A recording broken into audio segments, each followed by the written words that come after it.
안녕하세요. TV닥터 건강클리닉의 연규옥입니다. 오늘부터 TV닥터 건강클리닉에 새로운 식구가 생겼습니다. 앞으로 저와 함께 더욱더 유익한 건강 정보를 전해주실 분인데요. 순환기내과 전문의 이유용 과장 모셨습니다. 어서 오세요. 네, 반갑습니다. 네, 반갑습니다. 이제 오늘이 공식적인 첫 방송이에요. MC로서 데뷔 전이신데 이제 저와 함께 방송을 이끌어 나가주실 거잖아요. 각오 한 말씀 부탁드릴게요. 네. 진료실을 벗어나서 이렇게 화면을 통해서 시청자 여러분들 뵙게 돼서 상당히 새롭습니다.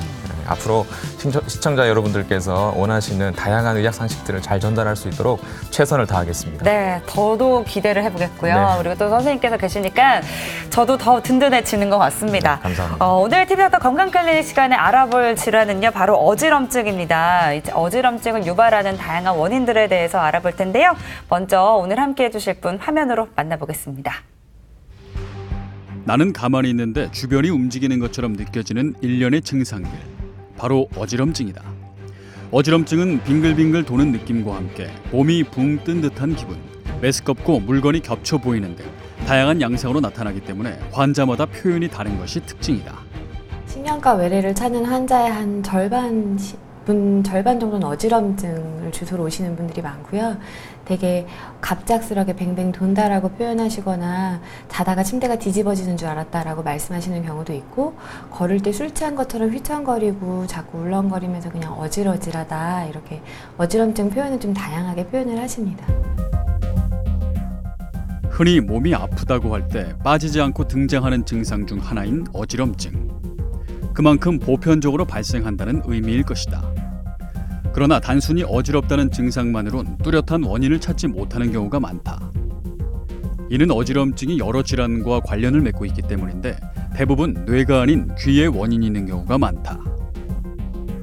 가장 흔한 거는 귀에 생기는 질환인데, 양성 자세성 현운이라 그래서 몸을 움직이거나 고개를 돌릴 때 갑자기 빙빙 도는 어지럼증이 생기는 질환이 가장 흔하고, 귀로 가는 신경에 바이러스가 감염이 되는 전정신경염 같은 경우는 움직이지 않고 가만히 있는데도 뱅뱅뱅 돌고, 눈을 감으면 조금 덜하고 눈을 떴을 때 훨씬 더 심한 어지럼증을 호소하는데, 그 두 가지가 귀에서 생기는 어지럼증 중에 비교적 제일 흔한 편이고요. 너무 피로하고 스트레스를 많이 받고 일이 많은 경우에 집중력이 떨어지고 이러면서 그냥 책을 보거나 모니터를 오래 보고 있을 때 눈앞이 약간 어질어질하고 흔들리는 것 같다라고 느끼는 그런 심의성 어지럼증도 많이 있습니다.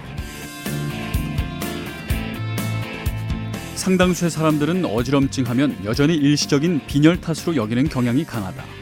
그리고 이런 잘못된 판단으로 제대로 된 치료를 받지 못해 불편을 안고 사는 사람들이 많다는데, 오늘 TV닥터 건강클리닉에서는 신경과 전문의 백신의 과장과 함께 여러 가지 원인에 의해 발생하는 다양한 어지럼증에 대해 알아본다.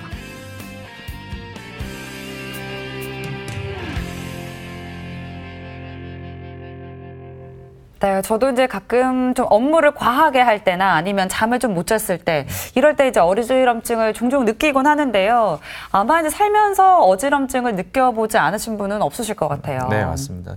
모든 사람이 어지럼증을 경험했을 것 같습니다. 네. 하다못해 우리 어린아이들 게임할 때 이제 코끼리 코 잡고 빙빙 돌면은 어지럽죠. 어지럽잖아요. 그렇죠?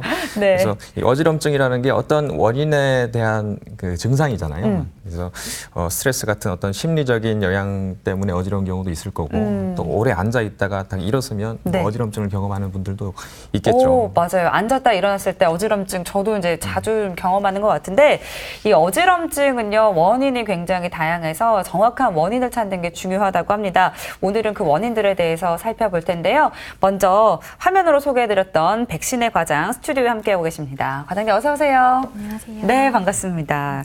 저는 이제 어지럼증을 사실 개인적으로 좀 자주 느끼기도 하고요. 그리고 어지럼증이라고 하면 가장 먼저 매치되는 단어 중에 하나가 이제 빈혈이 아닐까 싶거든요. 근데 어지러우면 빈혈이다라고 생각하는 분들 저 말고도 많으시죠? 네, 실제로 병원에 어지럼으로 찾아오시는 많은 분들이 빈혈이 있다라고 말씀을 하시는데요. 빈혈이라는 거는 몸 안에 피가 부족해지면서 뇌로 산소 공급이 되지 않아서 생기는 질환이고요. 과거에 경제적으로 어려울 때는 잘 못 먹어서 빈혈도 많았었고, 위궤양 같은 질병 때문에 빈혈이 많았었는데, 실제로 이런 빈혈 빈혈 때문에 빙빙 도는 어지럼증이 생기는 경우는 굉장히 드뭅니다. 그리고 많은 분들이 앉았다 일어설 때 눈앞이 캄캄해지는 것 같은 증상이 있으면 빈혈 증상이다 네. 라고 느끼는 경우가 많은데 요거는 기립성 저혈압에 의한 증상이 더 많고 빈혈에 의해서는 이런 어지럼증이 쉽게 생기지는 않습니다. 대부분 갑자기 피가 많이 나서 피가 갑자기 부족해지는 경우에는 이런 증상이 생기는 경우도 있지만 아주 서서히 빈혈이 진행하는 경우는 몸이 적응을 하기 때문에 그냥 전신 세약 같은 증상만 있고 어지럼증이 없는 경우가 더 많습니다. 네, 네. 그렇군요. 저는 심장을 주로 치료하는 의사이기 때문에 그쵸. 흉통을 호소하는 분들을 많이 만나거든요. 그래서 흉통을 호소하시는 분들도 표현하는 게 아주 제각각 많이 다릅니다. 그래서 어지럼증도 좀 다양할 것 같은데 실제로 그런가요? 네, 뭐 가장 대표적인 거는 천정이 빙빙 도는 것 같다, 아니면 내 몸이 뱅뱅 도는 것 같다라고 표현하는 경우가 흔하지만 그냥 어질어질하다, 뭐 아찔하다, 기운이 없고 쓰러질 것 같다, 몸이 휘청거린다, 술 취한 것 같다 이렇게 다양하게 표현해 주시기도 하고요. 정신을 잃거나 쓰러질 것 같다거나 몸이 땅속으로 꺼지는 것 같다, 아니면 침대가 갑자기 확 뒤집어지는 것 같았다라고 심각하네요. 표현하시는 경우도 있습니다. 근데 이렇게 다양하게 표현하시는 분들도 있지만 그냥 어지럽다라고 하시는 분들도 많고 내가 어지러운 건지 아니면 머리가 아픈 건지 구별이 되지 않는다고 하시는 분들도 많이 있습니다. 그렇군요. 이제 표현을 들어보니까 정말 다양한 표현으로 이제 어지럼증을 이제 증상을 이제 표현을 해주시는데, 근데 이렇게 어지럽다는 건 어찌됐든 간에 우리 몸이 뭔가 그 평형을 이루지 못하고 있는 게 아닐까 싶거든요. 선생님 어때요? 네, 평형이라는 거는 우리 몸이 균형을 잘 잡아서 넘어지지 않도록 하는 건데요. 네. 화면에서 보시는 것처럼 균형을 잡아주는 거는 시각을 담당하는 눈이나 말초신경의 감각, 그리고 귀, 그다음에 이제 근육이나 관절에서 오는 여러 가지 운동 능력, 제어 능력 같은 것들이 뇌로 정보가 전달이 되면서 뇌가 그거를 정보를 종합을 해서 판단을 하는 거거든요.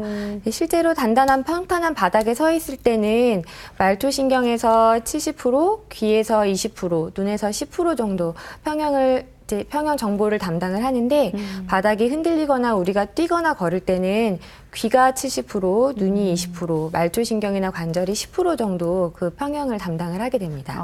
완전 바뀌게 되네요. 네. 네. 우리 몸이 정상적으로 평형을 유지하기 위해서는 뭐 눈과 귀, 근육, 관절까지 상당히 여러 부위가 관여를 하고 있는데요. 이 중에 어느 하나라도 좀 문제가 생기면은 어지럼증을 느낄 수가 있는 거죠. 네, 뭐 귀나 아니면 관절 같은 데 이상이 있다면 정보가 제대로 전달이 안 되고 이상한 왜곡된 정보가 전달이 될 거고요. 뇌가 고장이 났다면 정보는 제대로 들어오더라도 그 정보를 제대로 해석을 하지 못하기 때문에 어지럼증을 느낄 수가 있습니다. 그렇군요. 근데 이제 일단 좀 어지럼증이 생기게 되면 혹시 내 머리에 뭔가 문제가 있지 않을까 이런 걱정들을 많이 하시게 되는 것 같은데, 근데 실제로는 이 뇌의 문제 때문에 생기는 어지럼증은 많지 않다면서요? 네. 2001년에 발표된 연구에 의하면 대부분 어지럼 전체 중에서 말초성 어지럼증이 64% 정도를 차지를 했고요. 가장 걱정하는 뇌에 의한 어지럼증은 한 13% 정도였습니다. 비율이 많이 적네요. 네. 뭐 빈혈도 아니고요. 그렇다고 해서 뭐 뇌에 문제가 있어서 어지러운 것도 아니고, 이 어지럼증은 좀 알면 알수록 조금 어렵다라는 생각이 들기도 하는데요. 어지럼증의 원인이 어디 있는지 정확하게 알아만 내면 환자가 표현하는 이 어지럼증 형태에도 굉장히 또 중요하다고 하더라고요. 네. 어지럼증이 어떤 양상으로 있었느냐에 따라서 진성 어지러움증 그리고 가성 어지럼증으로 나눈다고 얘기를 합니다. 네. 먼저 진성 어지럼증은 어떤 어지럼증인가요? 네, 진성 어지럼증은 말 그대로 진짜 어지럼증을 말하는 건데요.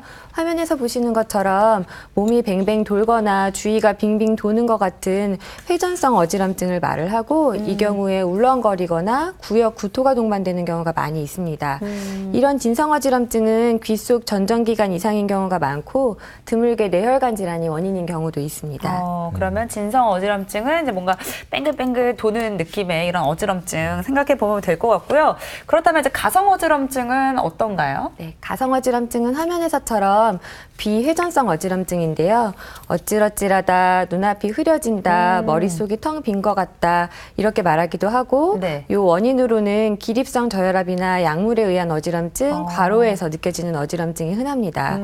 일반적으로는 진성 어지럼증이 실제 정말 병이 있는 경우가 많은데 진성 어지럼증이 아니더라도 이렇게 그냥 어찌러찌하다라고 말하는 가성 어지럼 중에서도 뇌에 문제가 있는 경우가 있기 때문에 가성 어지럼증이라고 해도 안심할 수는 없습니다. 네, 그렇군요. 지금은 어지럼증을 형태에 따라서 나눈 거고요.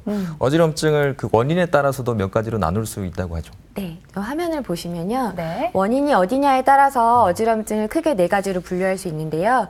귀에 문제가 생기는 말초 어지럼증, 뇌에 문제가 생기는 중추성 어지럼증, 그리고 그 외에 귀나 뇌가 아닌 눈이나 관절 같은 데 문제가 생기는 비전정계 어지럼증이 있고요. 원인을 찾지 못하는데 계속 반복적으로 어지럼증이 생기는 경우 심인성 어지럼증이라고 보는 경우가 많습니다. 이런 어지럼증은 대개 병적으로 생기는 경우에 가장 활발한 활동을 하는 40대에서 60대에 호발하게 되는데 조금 더 젊은 40대는 말초성 어지럼증이 흔하고요. 60대 이후에는 중추성 어지럼증을 반드시 감별을 해야만 합니다. 네, 그렇군요. 그렇다면 이제 어지럼증이 사실 뭐 어떤 질환 때문에 생기는 경우도 있지만 우리가 왜 어떤 상황에 놓이게 되면 어지럼증을 느낄 때가 있거든요. 예를 들면 뭐 어떤 분들은 뭐 높은 곳에 올라가면 좀 어지럽다 이런 분들도 계시거든요.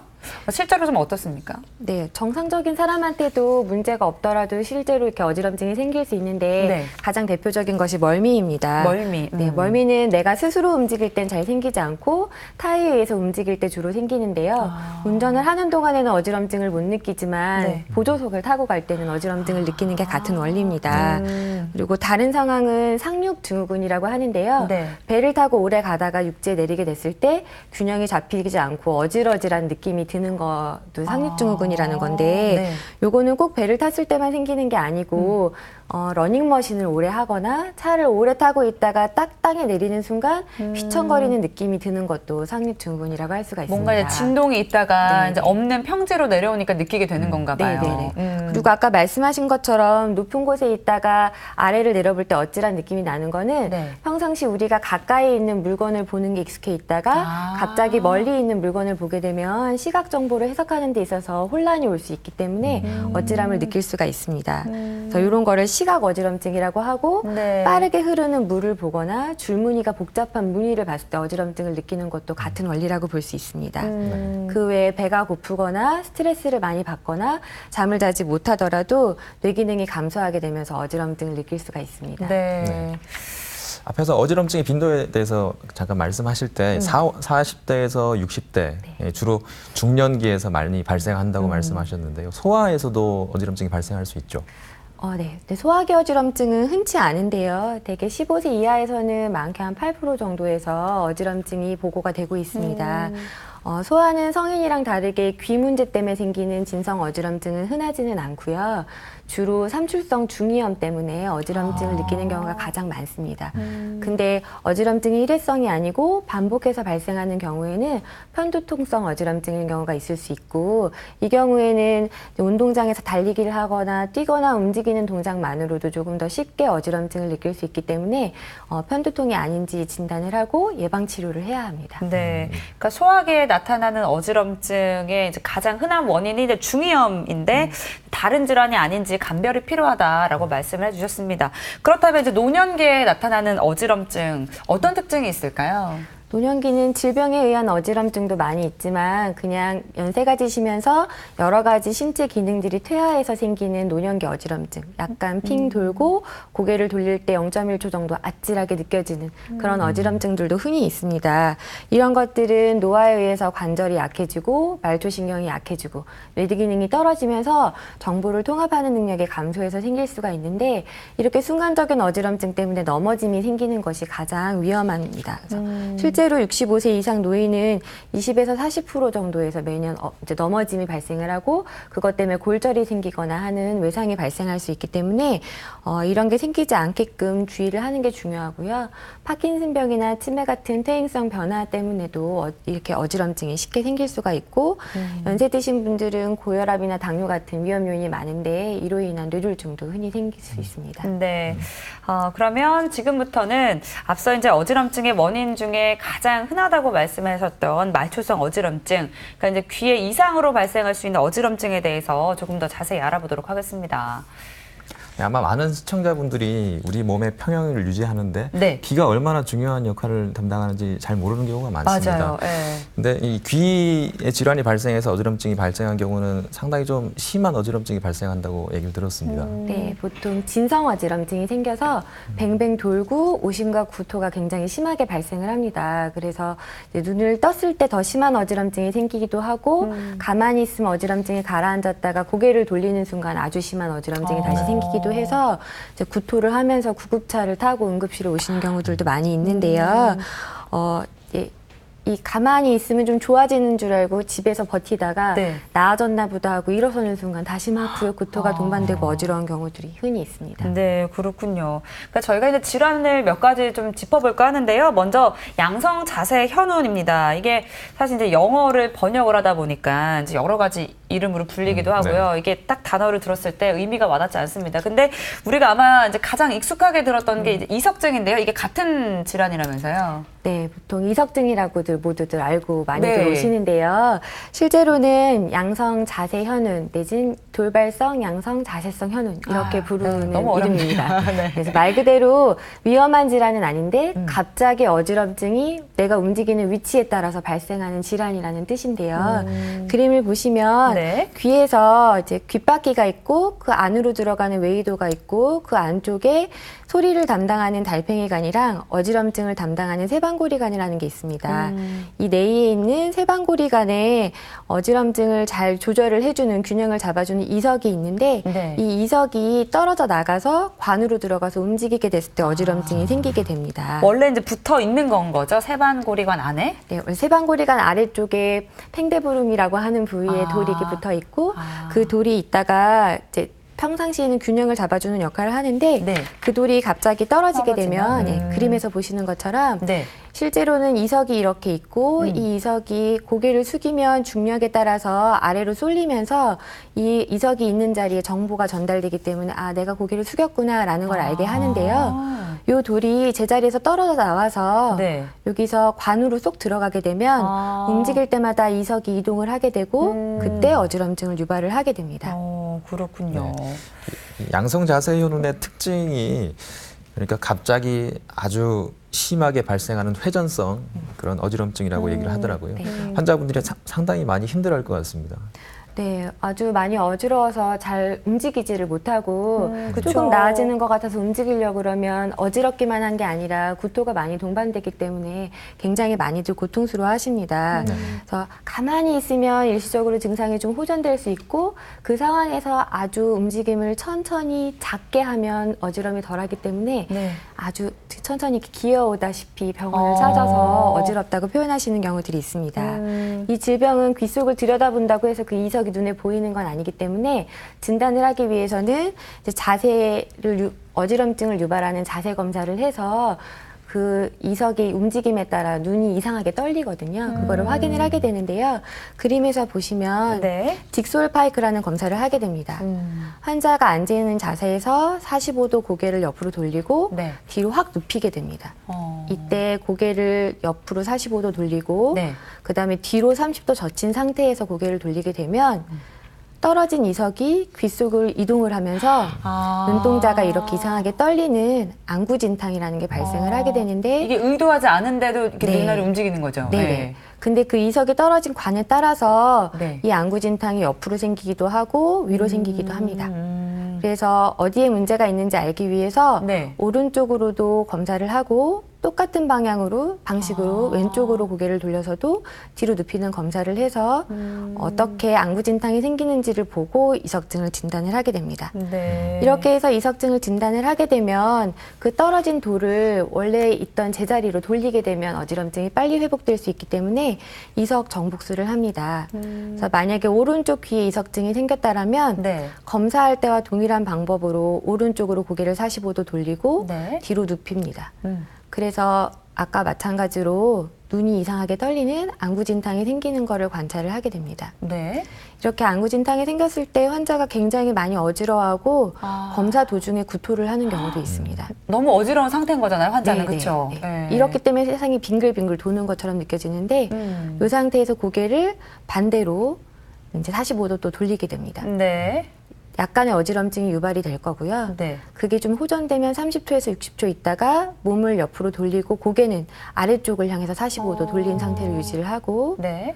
이 상태에서 일어나 앉게 됩니다. 이 상태에서 그냥 일어나서 네, 앉고요. 일어나 앉게 되면 네. 이때 떨어진 이석이 원래의 자리로 되돌아가게 되면서 어지럼증이 회복이 될 수 있습니다. 아, 그러면은 떨어졌던 그 이석이 제자리를 찾는 건가요? 저게 네, 바로? 그렇죠. 아, 이렇게 시술로도 이제 간단히 치료가 되는 거네요. 네네네. 네. 이제 이번에 알아볼 질환은요, 메니에르병입니다. 메니에르병, 이게 아마 많이들 생소하실 것 같은데, 생소한 거 보니까 좀 흔한 질환은 아닌 것 같아요. 네, 요새는 방송에서 연예인들이 메니에르병에 걸렸다 해서 일부 사람들이 들어보기는 했지만 아주 흔한 병은 아니고요. 네. 연구에 따라서 10만 명당 7.5명에서 150명까지 그 빈도가 되게 다양하게 보고되고 있습니다. 메니에르병은 화면에서 보시는 것처럼 아까와 다르게 달팽이관에서 문제가 생기는 거고요. 네. 달팽이관을 돌아다니는 림프액이라는 게 흡수가 잘 되지 않아서 점점 많이 차이면 그게 부어버리고 이 안에 림프액이 많이 차서 붓게 되면 청각 정보가 왜곡이 돼서 뇌로 전달이 되게 됩니다. 그러니까 어지럼증이 유발될 수 있고 달팽이관이 청력을 담당하는 자리인데 여기에 병이 생기게 되면 이제 잘 안 들리거나 아니면 귀가 꽉 찬 것 같은 이 충만감이 동반이 될 수가 있습니다. 처음에 증상이 생길 때는 어지럽기만 하다가 시간이 더 지나면 이 충만감이랑 이명이 있다가 나중에 어지럽기 시작하게 되고 이게 여러 번 반복하게 되면 메니에르병을 진단을 할 수가 있습니다. 이게 자꾸 반복이 되면 점점 달팽이관 기능이 떨어지기 때문에 청력 저하를 유발할 수 있어서요. 증상이 재발하지 않게끔 저염식을 하거나 이뇨제 등을 먹어서 증상 재발 횟수를 줄여야만 합니다. 네, 빨리 네. 치료를 해야겠네요. 네. 원인이 뭐냐에 따라서 치료하는 것도 조금씩 차이가 다 나는군요. 그렇죠. 네, 다음 그 전정신경염이라는 것도 있다고 들었는데요. 이 질환은 귀에 걸리는 감기라고 얘기를 하면은 환자분들이 이해를 잘 할 수 있다고 얘기를 감기. 합니다. 네. 많이 좀 발생을 하나 봐요. 네, 생각보다 저희는 이제 병원에서 흔히들 보는 질환 중에 하나고요. 네. 얘는 바이러스 감염에 의해서 어지럼증을 조절하는 전정신경이라는 게 이제 기능이 일시적으로 떨어져서 생기는 질환이라고 봅니다. 감기 바이러스가 목이나 코로 들어가면 코가 붓고 목이 부어서 기침하고 목이 아픈 것처럼 네. 그게 귀로 들어가게 되면 어지럼증을 유발하게 되는데 아까 이석증이랑은 다르게 어지럼증이 움직이지 않아도 계속해서 생기는 게 특징이고 눈을 감으면 약간 줄어들고 눈을 떴을 때는 움직이지 않더라도 아주 심한 어지럼증이 생기면서 구역 구토가 생길 수가 있습니다.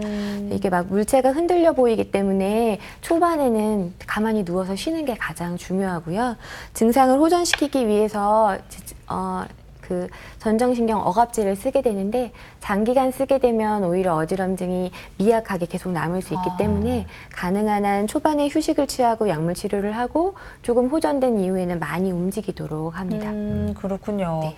사실 이제 우리 몸에서 이 귀가 차지하는 면적 자체는 이렇게 크지 않은데 상당히 이제 다양한 질환들이 있다는 거 오늘 이 시간 통해서 알게 됐는데요. 다음으로 알아볼 거는 이제 청신경 종입니다. 이제 종이라고 하니까 뭐 종양인가 싶은데요. 뭔가요, 네. 이건? 맞습니다. 청신경종은 청신경에 생기는 종양인데요. 사진에서 보시는 것처럼 MRI를 찍었을 때 손해와 뇌관이 만나는 자리에 이렇게 종양이 생기게 됩니다. 청신경은 청각을 담당하는 신경인데 그 신경에 양성으로 이렇게 동그란 덩어리가 생기게 되고요. 이게 사이즈가 점점 커지면 네. 이게 아이고. 부피를 차지하면서 뇌를 누르게 됩니다.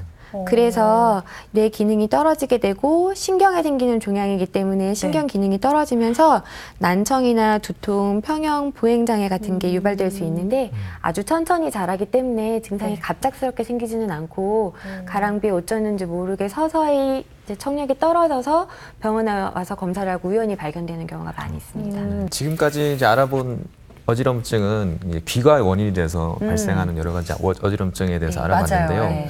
약물이 원인이 돼서 어지럼증이 생기는 경우도 있다고 하는데요. 네, 약물 중에서 특정 약물들은 귀신경의 기능을 떨어뜨릴 수가 있거든요. 그래서 가장 대표적인 게 우리가 감기 걸렸을 때 쓰는 항생제 중에 일부인 아미노글라이코사이드 계열의 항생제들은 이독성이 있기 때문에 청신경을 아예 손상을 시키고요. 항암제 중에 시스플라틴 같은 일부 약제들도 영구적으로 이제 귀신경은 손상을 시킬 수가 있습니다. 또 일시적으로 귀신경의 기능을 떨어뜨리는 약들이 있는데 우리 우리가 아주 흔히 쓰는 아스피린이나 이뇨제 같은 것들도 일시적으로 청신경 기능을 떨어뜨려서 이명이 생기거나 어지럼증이 유발될 수 있습니다. 근데 이런 약들은 꼭 필요하기 때문에 사용을 안 할 수는 없거든요. 그래서 약을 장기간 사용하게 될 때는 의사의 처방에 맞춰서 약을 복용을 해야 되고 네. 정기적으로 청력 검사를 하면서 문제가 안 생기는지 확인을 해야만 합니다. 네. 이제 이렇게 해서 귀에 발생하는 문제로 인한 어지럼증 모두 다 좀 살펴봤는데요. 뭐 이제 가끔씩 좀 미약하게 느껴지는 어지럼증은 괜찮겠지만 갑자기 발생하는 심한 어지럼증이 있을 때 내 귀에 뭔가 이상이 생긴 건 아닐까 의심해 볼 필요는 있을 것 같습니다. 우리가 앞에서도 얘기했지만 네. 이 어지러운 사람들은 뇌, 머리를 제일 먼저 생각하거든요. 맞아요. 네. 그래서 아무리 빈도가 높지 않다 하더라도 머리의 문제로 인해서 발생하는 어지럼증인 경우에는 제대로 진단하고 빨리 치료하는 게 중요할 것 같은데요. 네네. 화면에서 보시는 것처럼 뇌에는 어지럼증을 담당하는 부분이 여러 곳이 있는데요. 두정엽 피질이나 아니면 뇌교, 연수나 뒤통수에 있는 손에 질환이 생기게 되면 뇌에서 어지럼증 정보를 잘 종합을 하지 못하기 때문에 어지럼증이 생길 수가 있습니다. 이런 어지럼증이 생길 수 있는 질환으로는 뇌경색이나 뇌출혈 같은 게 있는데 네. 사진에서 보시는 거는 손에 생긴 뇌경색, 색이 변한 부분인 네, 거죠? 하얗게 네. 변한 부분이 뇌경색이고 오른쪽에 있는 사진은 두정엽 부위에 생긴 뇌출혈입니다. 아이고. 그래서 이런 뇌경색이나 뇌출혈이 생겨도 어지러울 수가 있고요. 뇌종양이 생겨도 어지러울 수 있는데 그 위치가 이렇게 뇌교에 가깝다면 그것 때문에 어지럼증이 유발될 수가 있고 또 뇌염이 이렇게 뇌교를 침범하게 되더라도 네. 어지럼증이 유발이 될 수가 있습니다. 뇌염이라면 그럼 염증이 생긴 거예요? 네, 뇌에? 감염에 의해서 생기는 경우도 있고 뭐 자가면역 질환 때문에 뇌에 염증이 생기는 경우도 있습니다. 그래서 어지럼증을 담당하는 뇌를 침범하는 질환이 생기게 되면 네. 어디서나 어지럼증이 유발이 될 수가 있는데 뇌를 침범하는 경우에는 단순히 어지럼증만 생기는 것뿐만 아니라 위치에 따라 시야장애나 발음장애 아니면 팔다리의 감각 이상이나 마비가 동반이 될 수가 있고 특히 평형을 담당하는 자리가 고장이 나게 되면 네. 평형 감각에 문제가 생기기 때문에 운동 실조라는 게 생깁니다.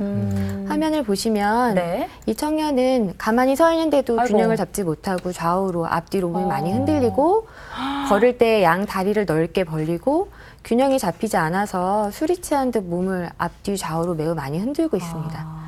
이런 보행장애가 유발될 수가 있고요. 저분은 지금 엄청 어지러운 상태인 거잖아요. 네, 그렇죠? 어지러우면서 균형이 잘 안 잡히는 거죠. 네. 그리고 손을 봤을 때 네. 지금 오른쪽 손은 정상적이라서 앞으로 쭉 내밀었을 때 흔들림이 없고 정확하게 본인의 코를 집을 수가 있습니다. 그렇죠. 근데 만약에 네. 병이 생긴 쪽 팔을 똑같이 움직인다면 가만히 들고 있을 때도 손이 좀 흔들리게 되고요. 그래서 가만히 서 있는 자세 자체가 유지가 어렵고 네. 코를 정확하게 집으려고 해도 정확하게 타겟을 집지 못해서 좌우로 흔들리고 손끝이 많이 떨리는 것을 볼 수가 있습니다. 확실히 이렇게 비교해서 보니까 차이가 크네요. 네. 대부분 그래서 이렇게 큰 다른 증상들이 많이 생겨서 눈에 딱 보기에 이건 뭔가 뇌에 문제가 있겠구나라고 생각되는 경우가 많기는 하지만 네. 어지럼증만 가지고 병원에 내원하시는 분들도 많기 때문에 연세가 많으시거나 고혈압, 당뇨 같은 뇌졸중 위험 요인이 있으신 경우에는 뇌졸중이 아닐까, 뇌에 문제가 있는 게 아닐까 꼭 생각을 해야 하고요. 꼭 가성 어지럼증이라 하더라도 그 유병 기간이 오래됐거나 네. 아니면 증상이 24시간이 지났는데도 아주 많은 호전이 없는 경우에는 뇌병변을 생각을 해야 되기 때문에 환자의 상태나 증상 기간에 따라서 이 머리 사진을 고려를 해봐야 합니다. 네. 아까 얘기했던 뭐 귀에 생기는 그런 감기처럼 네. 그냥 며칠 앓고 지나가는 경한 질환도 있지만 방금처럼 이렇게 머리에 발생하는 질환들은 상당히 좀 심각한 질환들이 그러니까요. 많이 있군요. 네, 환자분들도 보니까 이게 정말 심각하구나라는 생각이 네. 드는데 이렇게 이제 어지럼증과 함께 마비 증상이 있다거나 뭐 시력 장애나 또 언어 장애가 동반될 때는 뇌졸중과 같은 이런 질환들을 의심해 봐야 된다라고 말씀을 해주셨습니다. 네.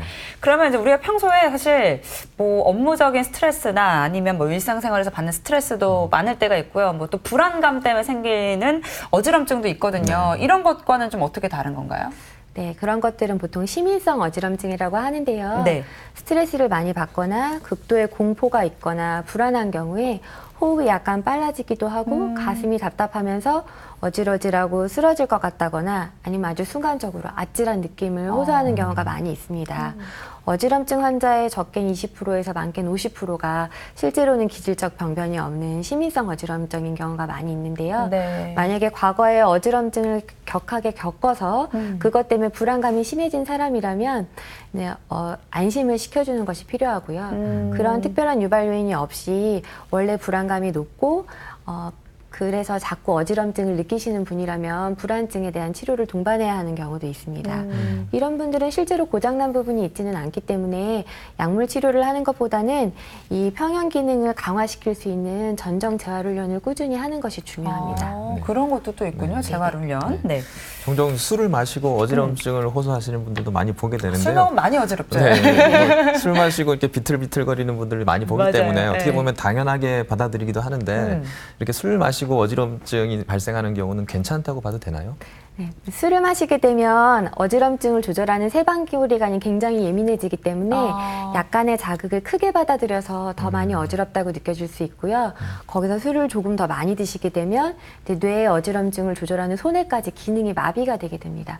그래서 어지럽고 갈지자로 걷게 되고 흔들리는 거예요. 그래서 그러면 그런 증상이 생기면 계속 뇌가 어떤 무리를 받고 있다는 그쵸. 거죠. 그래서 반복되면 뇌가, 좋지 않겠네요. 억지로 기능이 눌리는 거기 때문에 반복해서 그런 자극을 받게 되면 뇌 기능이 떨어질 수 있고요. 계속 과음을 많이 하게 되면 어지럼증을 조절하는 소뇌 자체가 작게 쪼그라드는 소뇌 위축이 발생을 할 수가 있습니다. 과음은 피하셔야 합니다. 네, 진짜 과음을 피해야 되는 이유는 이렇게 많은데 계속 실천이 또 쉽지가 않은 것 같습니다. 이제 저는 이제 가끔 뭔가 이제 앉았다 일어날 때 갑자기 이제 어지러워질 때가 많거든요. 뭔가 눈앞이 깜깜해지는 것 같으면서도 근데 이제 이런 증상을 호소하시는 분들 많고요. 네. 앞에서도 그 뭐 기립성 저혈압이라고 설명을 해주셨던 것 같은데 네. 맞나요? 네, 보통 이렇게 갑자기 움직일 때 생기는 어지럼증을 기립성 어지럼증이라고 합니다. 네. 앉았다 일어나시거나 누워있다가 벌떡 일어나는 맞아요. 경우에 순간적으로 핑 돌면서 약간 속이 메스껍기도 하고 쓰러질 것 같은 어지럼이라고 표현을 하고요. 사람에 따라 식은땀이 나는 경우들도 있고 가슴이 두근거리는 게 동반되는 사람들도 있습니다. 이게 약하게 생기면 기립성 어지럼증이라고 하고 네. 기립성 저혈압에 의해서 생기는 증상이고요. 아주 심한 경우에는 실신을 하는 경우도 있을 수 있습니다.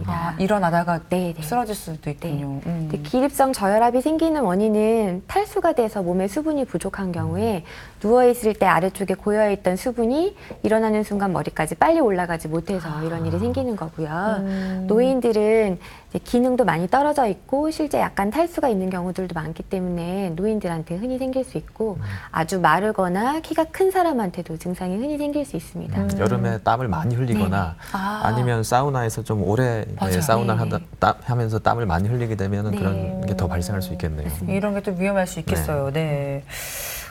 이제 뭐, 그 기립성 어지럼증이 만약에 생긴다면 좀 이렇게 완화할 수 있는 방법들도 알면 좋을 것 같거든요. 네. 움직이는 순간 갑자기 핑 하고 어지러운 증상이 생긴다면 중요한 건 일단 머리를 심장보다 아래로 내리는 겁니다. 그래서 숙이거나 네. 아니면 누울 수 있다면 그 자리에 바로 눕는 게 눕는 거. 좋고요.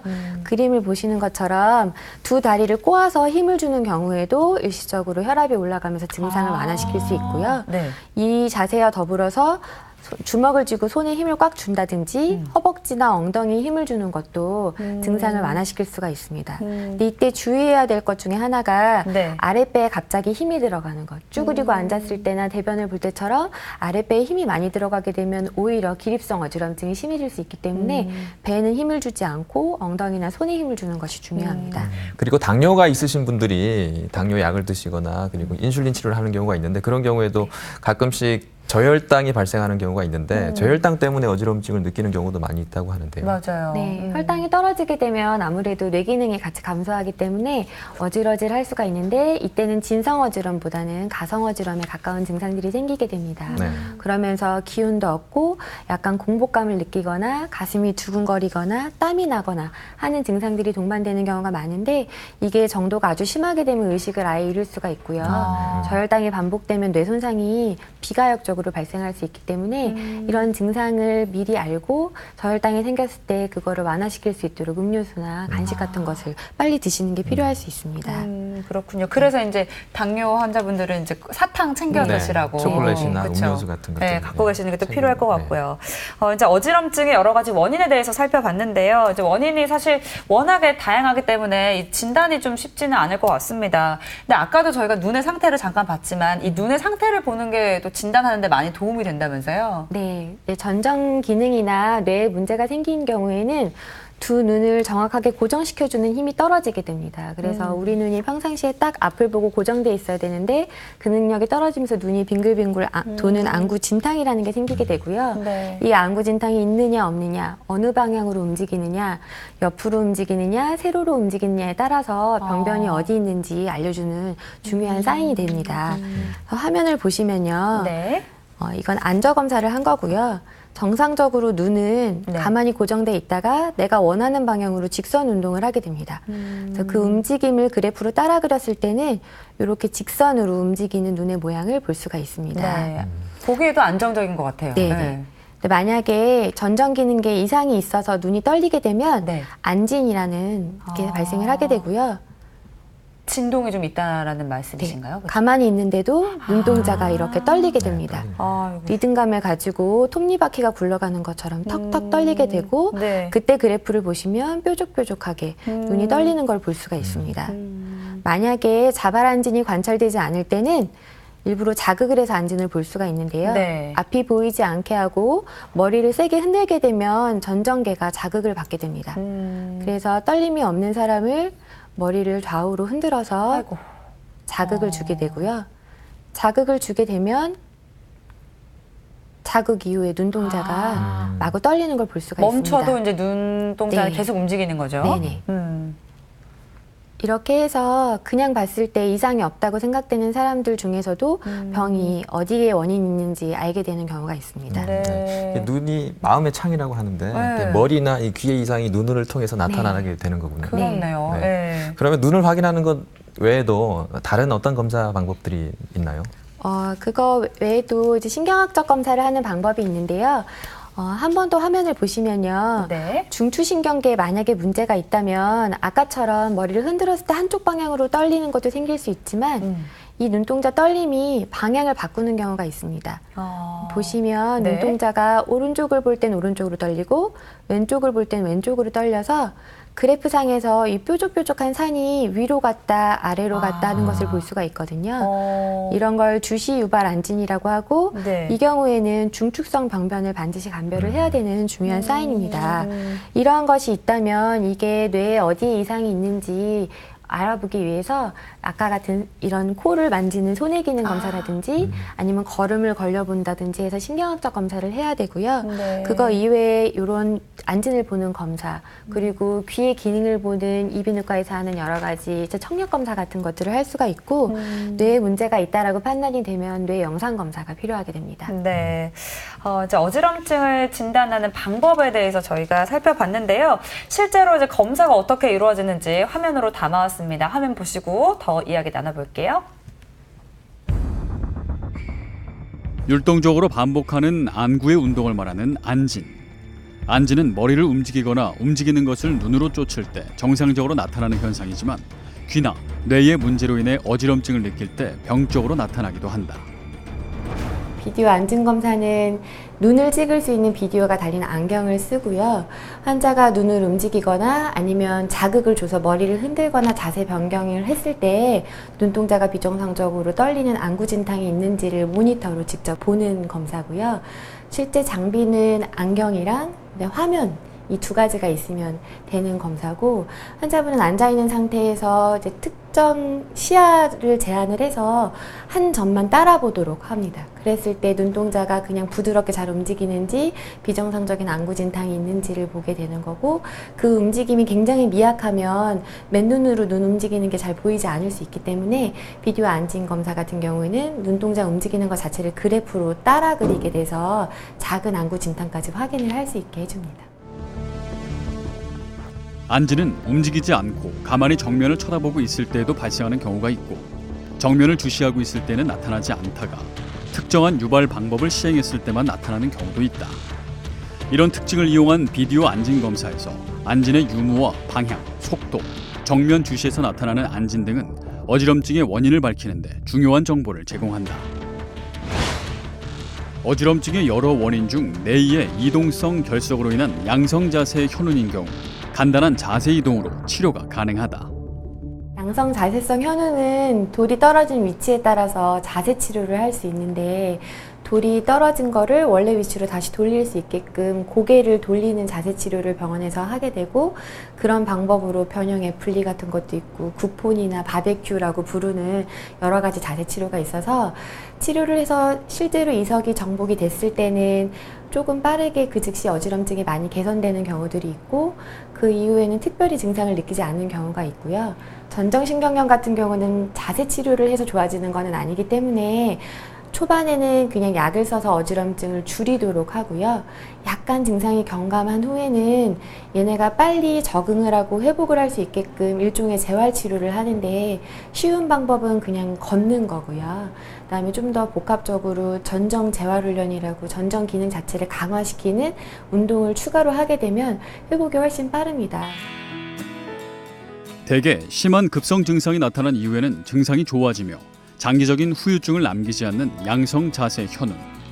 자세 치료로 대부분 증상이 호전되지만 10% 정도의 환자에서 재발하는 경우도 있다. 특별히 예방할 만한 방법은 없지만 갑자기 머리 위치를 변화시키거나 자세를 갑자기 바꾸는 것을 피하는 것이 도움이 된다. 네, 이제 앞서 화면에서도 이제 잠깐 치료 방법이 언급이 됐었는데요. 이제 어지럼증이 있을 때 이 치료가 또 굉장히 다양하다고요. 네, 원인에 따라 치료 방법이 달라질 수 있는데 일단은 급성 증상을 줄이는 게 가장 중요합니다. 환자가 많이 심한 어지럼증을 느꼈을 때 가만히 있는 게 증상 완화에는 가장 도움이 되기 때문에 움직이지 않고 가만히 누워있으면 약간 증상이 줄어들 수 있고요. 사람들이 이게 빈혈이나 체력이 허해서 어지럽다고 느끼는 경우들이 있어서 네. 어지러운 분들한테 먹을 거를 먹이는 경우가 있는데 움직여서 어지럼증이 다시 유발되는 경우에 구토가 생길 수가 있고 병원에서 딕솔파이크 같은 검사를 하게 되면 막 안구진탕이 생길 때 구토를 하는 경우가 있어서 토사물이 흡인되는 경우가 있을 수 있습니다. 그래서 많이 어지러워서 병원에 오실 때는 식사를 하지 않고 오시는 것이 조금 더 안전할 수 있습니다. 그리고 갑작스럽게 어지럼증이 있으면서 어지럼뿐만 아니라 팔다리 마비가 있거나 보행에 장애가 있거나 발음이 어둔한 증상들이 있다면 뇌의 병변을 생각해야 되기 때문에 응급실로 바로 가셔야 합니다. 응급실에서 아니면 병원에 오시게 되면 네. 어지럼증을 줄이기 위해서 어지럼증을 억제하는 전정 억압제를 사용을 해서 증상을 줄일 수가 있는데 이러한 거는 병을 낫게 하는 거는 아니고 일시적으로 증상을 줄이게 하는 거거든요. 그래서 증상을 줄이는 약을 장기간 복용하게 되면 약의 의존성이 생기고 어지럼증 자체가 완전히 호전이 되지 않을 수 있기 때문에 아주 심한 어지럼증이 줄어들고 난 다음에는 가능한 한 약을 끊고 보행을 많이 하고 전정 재활 훈련을 하는 방법이 있습니다. 그리고 이석증 같은 경우에 아까 보신 것처럼 뒤로 누워서 몸을 45도로 돌리고 다시 일어나는 것 같은 자세 치료를 할 수 있는데 혼자 집에서 그런 자세 치료를 하는 건 쉽지 않거든요. 그래서 집에서 혼자 스스로 할 수 있는 자세 치료 방법이 있는데요. 네. 화면을 보시면 브란트 다로프 운동이라고 하는 겁니다. 고개를 45도 옆으로 돌리고요. 네. 그냥 옆으로 누우시면 됩니다. 그대로. 이때, 네. 이때 머리가 땅바닥에 닿을 수 있도록 누우시면 되고 만약에 어깨 때문에 이렇게 눕는 게 어렵다라고 하면 네. 머리 부위에 베개를 받쳐서 눕는 방법이 있습니다. 어깨가 무리 가지 않도록. 네. 네. 그래서 이렇게 누우시면 어지럼증이 유발될 수 있는데요. 그런 그 어지럼증이 가라앉을 때까지 한 30초 정도 누워 있다가 다시 일어나 앉으시고 이번에는 고개를 반대 방향으로 돌려서 아까와 동일한 방법으로 또 옆으로 눕습니다. 고개를 돌려서 이제 쓱 누우면 되겠군요.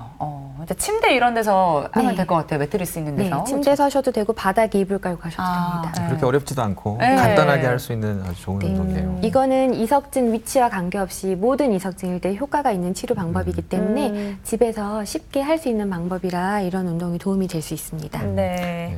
네. 심각한 질환에 의한 어지럼증이 아니라면 우리가 일상생활에서 충분히 예방할 수 있는 방법이 있을 것 같은데요. 어떤 예방법이 있나요? 전정 기능을 담당하는 손해나 뇌관의 기능을 강화시키는 전정 재활 훈련이 있습니다. 우리가 근육을 키우기 위해서 무거운 물건을 자꾸 반복해서 들어올렸을 때 근육이 크는 것처럼 네. 어지럼증을 조절하는 뇌를 튼튼하게 하기 위해서는 약간의 어지러움 자극을 계속 반복적으로 줘서 강화를 시켜야 되거든요. 전정 재활 훈련이라고 하는데 몇 가지 보여드리도록 하겠습니다. 있습니다. 네. 비디오 보시면요.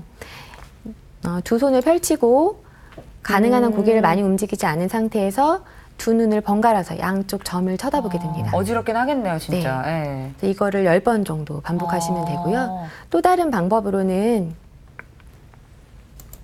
한 점을 몸을 돌리면서 보는 겁니다. 그러니까 움직여지는 회전의자 같은 데 앉아서 네. 손은 가만히 두고 몸 전체를 돌리는 방법도 있고 아니면 이렇게 가만히 앉아서 팔을 움직여서 좌우로? 그 손가락만 계속 반복해서 보는 방법이 있습니다. 운동 방법은 굉장히 간단한데요. 네. 이거는 한 번 한다고 좋아지는 거는 아니고요. 짧은 시간이더라도 매일매일 반복해서 운동을 했을 때 치료 효과가 있습니다. 우리가 이제 근력 운동도 꾸준히 해야지 효과가 있는 네. 것처럼 네. 이런 운동들도 이제 꾸준히 해야 된다는 말씀이신 것 같습니다. 네. 네, 오늘은 한국병원 신경과 백신의 과장과 함께 어지럼증에 대해서 알아봤습니다. 과장님 오늘 말씀 감사합니다. 감사합니다. 네, 이제 보통 이제 어지럼증을 느끼게 되면 내가 좀 뭐 빈혈이 있는 게 아닐까, 이제 먹는 게 좀 부실한 게 아닐까 이런 생각을 하기도 하고요. 또 이제 뇌에 이상이 있는 건 아닌지 걱정하시는 분들도 많이 계실 겁니다. 근데 이제 오늘 설명을 들어보니까요, 그렇지 않은 경우가 더 많은 것 같습니다. 그래서 걱정도 어느 정도 그냥 조금만 하시고 이제 정확한 원인을 찾는 거에 집중하시는 게 어떨까라는 생각이 드네요. 네. 이거 더불어서 큰 문제가 아니겠지 하고 방치하게 되는 경우도 많이 네. 있는 것 같은데요. 그런 경우에는 작은 증상을 놓치는 것이 또 큰 병을 키우게 되는 그런 일을 초래할 수 있기 때문에 이런 어지럼증이 있는 분들은 꼭 병원을 방문하셔서 원인이 무엇인지 한번 검사를 해보시는 것이 중요하겠습니다. 네, TV닥터 건강클리닉 오늘은 여기까지입니다. 저희는 다음 주 이 시간 더 알찬 건강 정보로 돌아오겠습니다. 고맙습니다.